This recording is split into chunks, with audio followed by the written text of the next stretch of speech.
সেই পার্টি দুবার তিনবার করে ভাগ নিয়ে গেছে। আমার কথা না, না ওরা রেকর্ড করে না, আমি ভিন্ন কাজ করি না।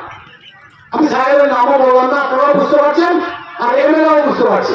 আর ওটা খাই শেষ হয় না, কখন ঢুকে যাচ্ছে, যখন দেখছে মানু রয়ে গেছে, মানু ওই মন্ত্রী তাকে নিয়ে চলে আসছে, তখন এমএলএ বলছে চলেন না দাদা, ওই হলিউডকে বলছে আপনি গেলে একটু জোর মারবে, হলিউড এসে গেছে বুঝতে পারবে, এই ট্রাকের ড্রাইভারদের সুবিধার্থে এটা ব্যবস্থা করতে হবে, এটা ব্যবস্থা করতে হবে।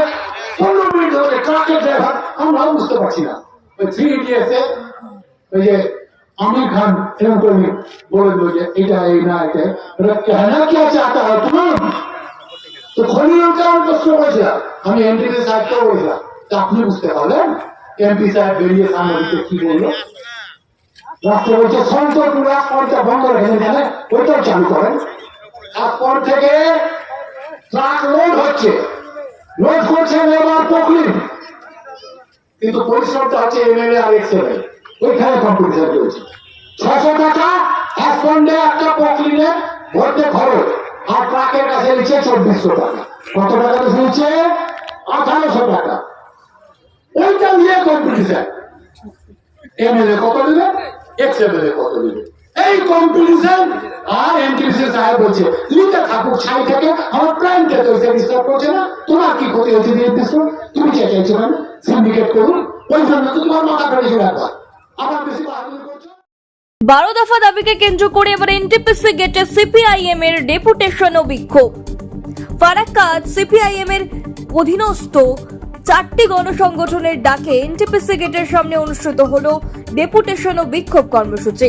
12 দফা দাবির ভিত্তিতে এই কর্মসূচিতে উপস্থিত ছিলেন সিপিআইএম নেতা দিলীপ মিশ্র, মুজাফফর হোসেন, কৃষক নেতা শ্যামল মিশ্র ও যুব সংগঠনের সভাপতি হিমাংশু শেখর সাহা।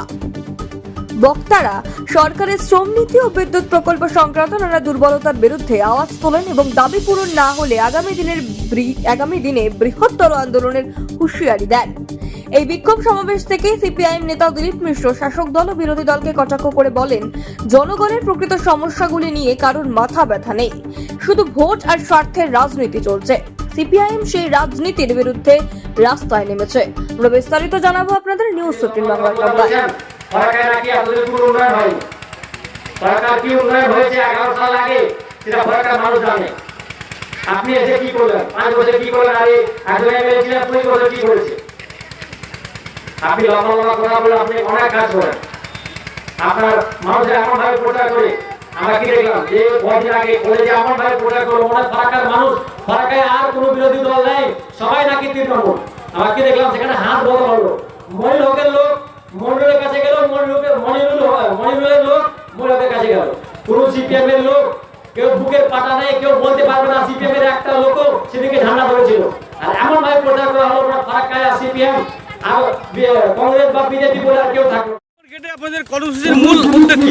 কিছু পাবে, সুতরাং দিলীপকে বুঝতে হবে মানুষের ইউনিয়ন কথা বলছে, আমি অন্য ইউনিয়ন বললে হবে না, এটা ম্যানেজমেন্টের বক্তব্য। শ্রমিকদের আর আমাদের বক্তব্য এই দীর্ঘদিনে শ্রমিক ইউনিয়নগুলো কিছু সমস্যা, শ্রমিকদেরকে সাথে নিয়ে শ্রমিকদের পেছন থেকে কুড়ি মারলো এনটিপিসি ম্যানেজমেন্ট এখনো কি তাদের পক্ষে থাকবে? ইচ্ছাকৃতভাবে বা অনিচ্ছাকৃতভাবে নেতৃত্বে